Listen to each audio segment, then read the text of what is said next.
Hello, my dexterous friend. I'm really glad to see you. Hello and welcome to my new laboratory. Our guest star for today is Soviet PC monitor Electronica MS6105. MS6105. Meet my dexterous friend. My dexterous friend, meet MS6105. What? You don't need an introduction and know each other for long? Well, no surprise. I guess this monitor should be remembered by everyone who has experience with Soviet PCs. The MS6105 was indeed well known. It was manufactured at various factories around the whole Soviet Union. DVK, BK, Agat, it used to be friendly to all Soviet platforms. There's really little information about its history.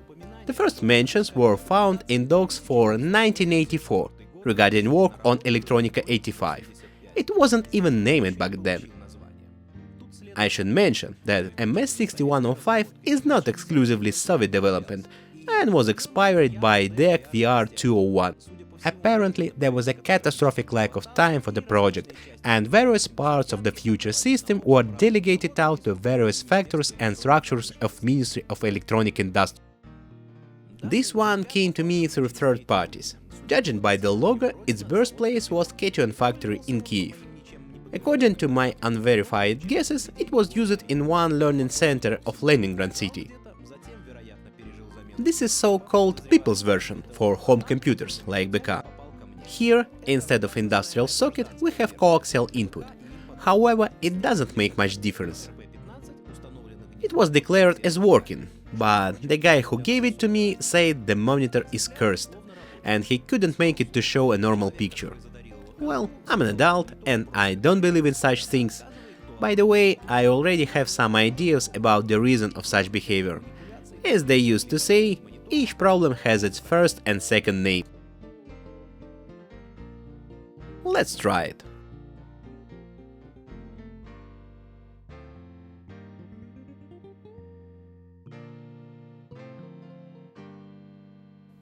And what do we have here? Well, that's almost not bad. There are for sure some synchronization issues, but it's definitely repairable. Time to open it. The rear cover is fixed with single screw and can be easily removed. What do we have here? The CRT cannon looks good. And yes, I'm convinced that CRT has been replaced. Fortunately, it was replaced not with the TV tube, but with the high-res Soviet monitor tube. Most likely it was ripped out of a similar donor. Let's inspect the insides. Can't see any visible damage at the first sight. Looks like electrolytic capacitors has been already replaced. That's good. By the way, paramagnetic elements on the deflector is feature of such devices, for more precise geometry correction. Let's look further. I'm worried about traces of soldering. They are located not only around capacitors, but also, which is more alarming, near synchro driver and frame scan circuit. Need to disassemble. Have to perform complete maintenance.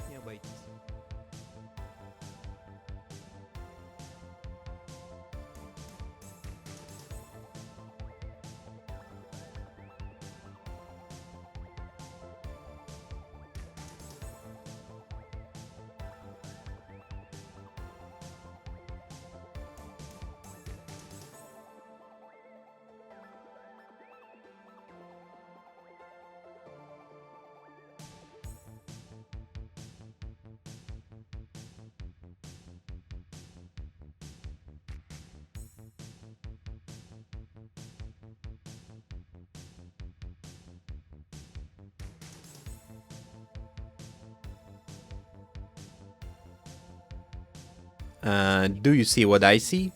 Seems that the board is covered with some kind of metallic powder, like silver. And I can guess what it is.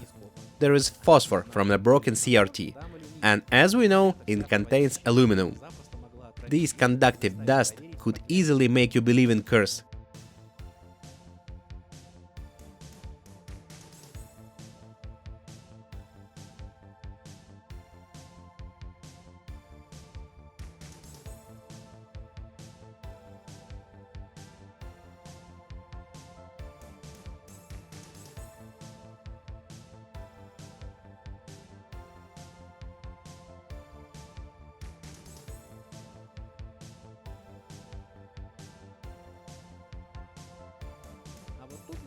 And here, on tape, there is other clue – glass.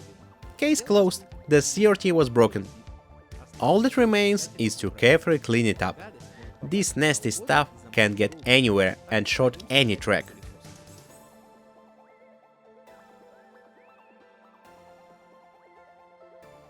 And since it's unclear at what stage CRT was broken, was it mixed with the flux and what kind of flux was used, we need to remove the remaining flux.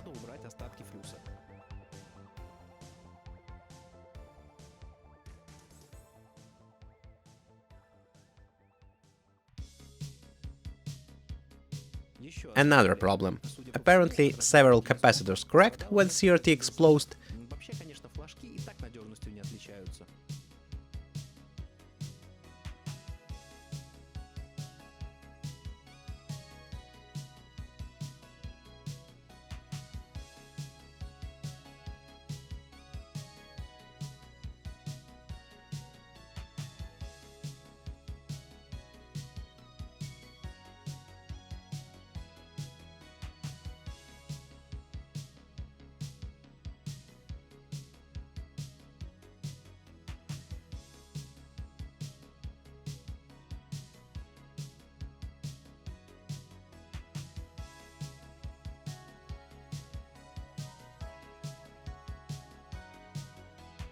Now we can partially reassemble.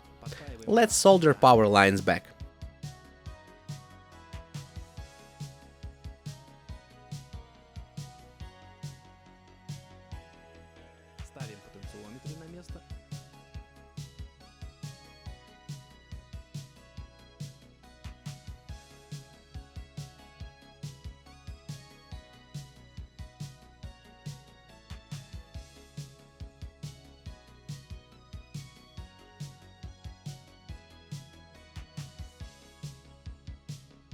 By the way, the insulating tape was glued on for a reason. Initially, other type of potentiometers were used in the MS6105, but in civilian version, for some reason, they've been replaced with popular SP3, and their housing tended to short-circuit the trace.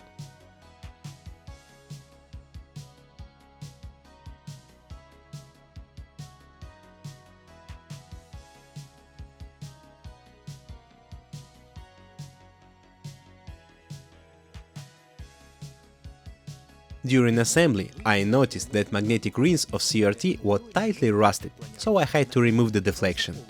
However, the screw appeared to be bent and there was a risk of cracking the CRT neck.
However, the zinc was constantly floating away, and there was also a pretty good image twist on the left side.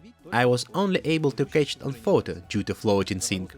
The twist on sides is the problem with the line scan. Actually, it's related to the duration of the reverse stroke.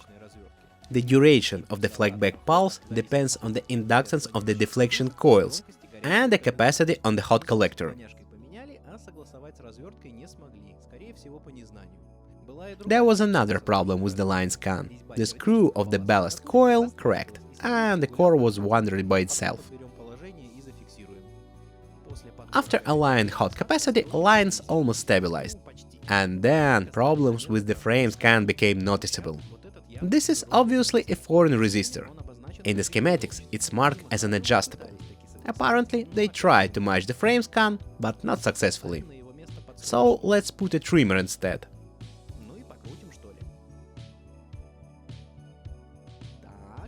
Almost good. And now just need to measure the resistance.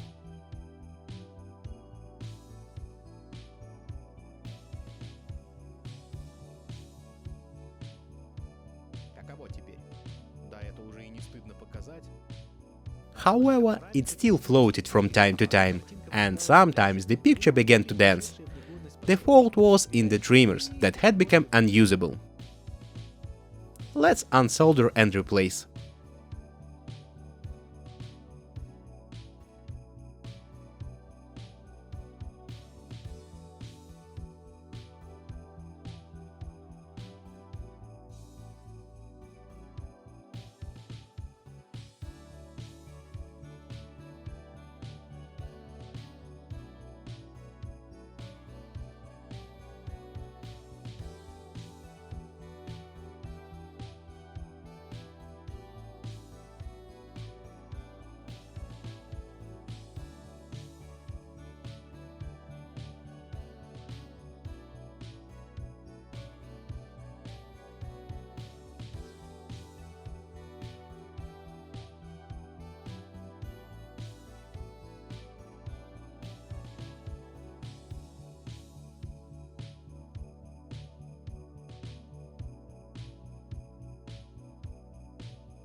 And now I just want to move the clamping wire.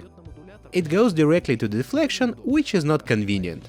Better to take it from the board, along with the other wires.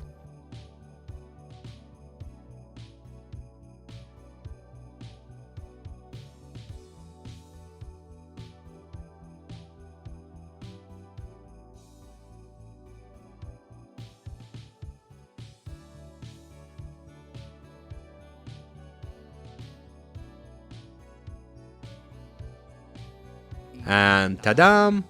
The result is almost perfect.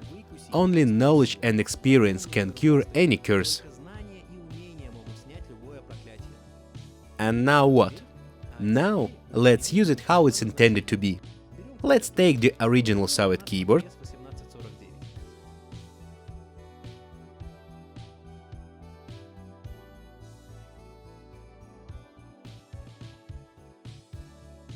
mouse should be from USSR as well. Yes, that one, with steel ball. In order to connect the Soviet artifacts, I had to perform some electronic tricks.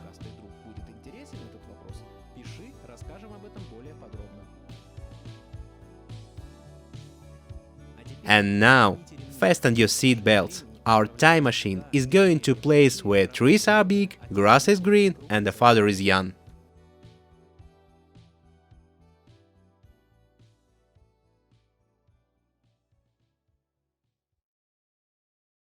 Where to start? Let's go for a drive through the desert.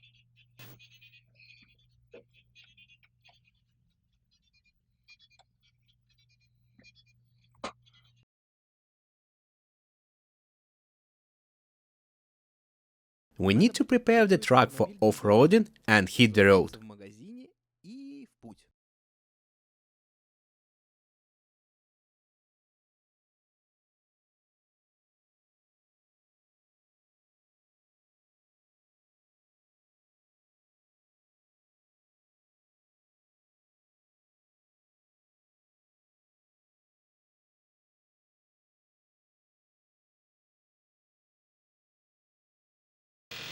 What I liked about this game back then was that the car used to break down and you need to stop for repairs, just like in the real life.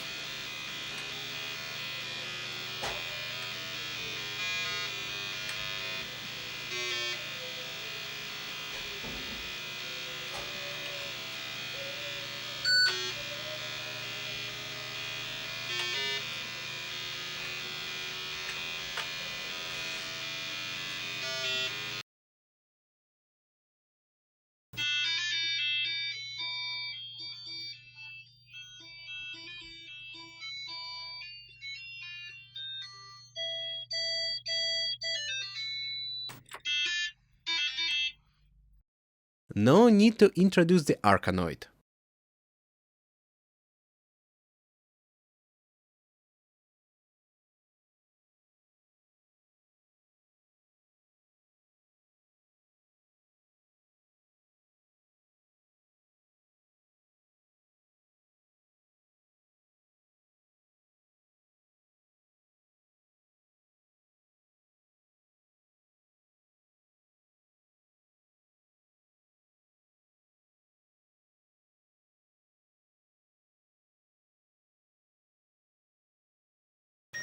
My sister really loved Bubble Bubble. She hit the keys so desperately that broke the reed switches.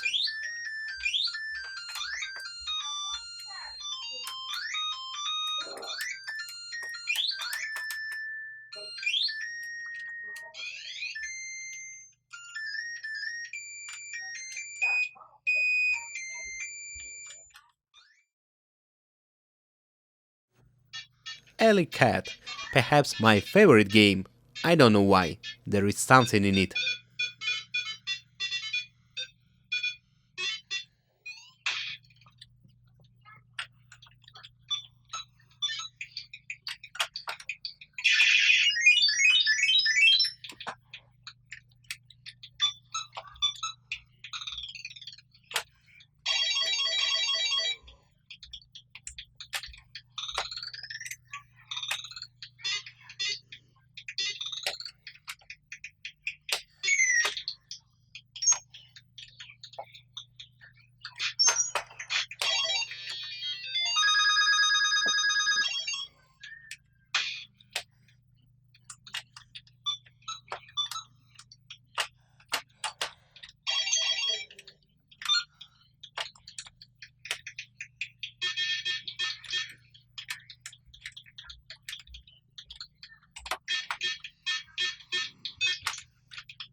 Defender of the Crown was a game that I spent lots of nights playing. The game captivated me with its beauty and richness. It had everything: wars, knight tournaments, princess kidnapping and castle sieges. The first serious efforts in learning English were made right then.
Livingstone. Adventures of brave explorer in a far tropical land. Dangers lurk at every step.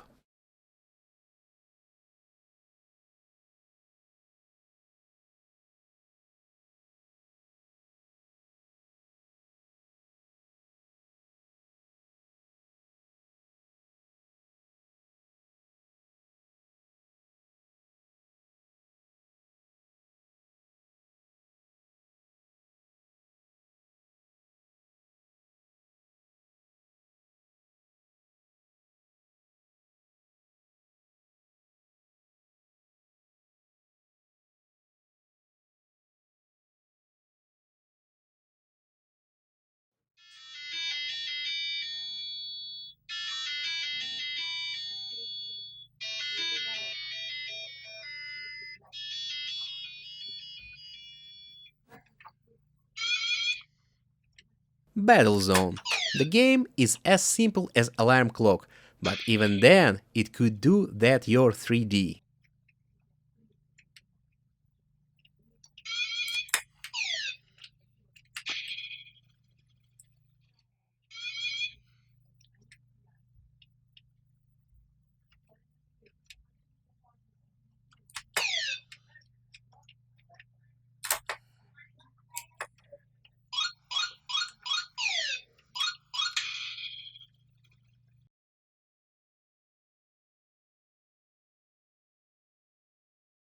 And finally the best. How much effort was spent to make it work on Soviet hardware?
Here, on far Caribbean island, started adventures of clumsy guy who dreamed to become a pirate.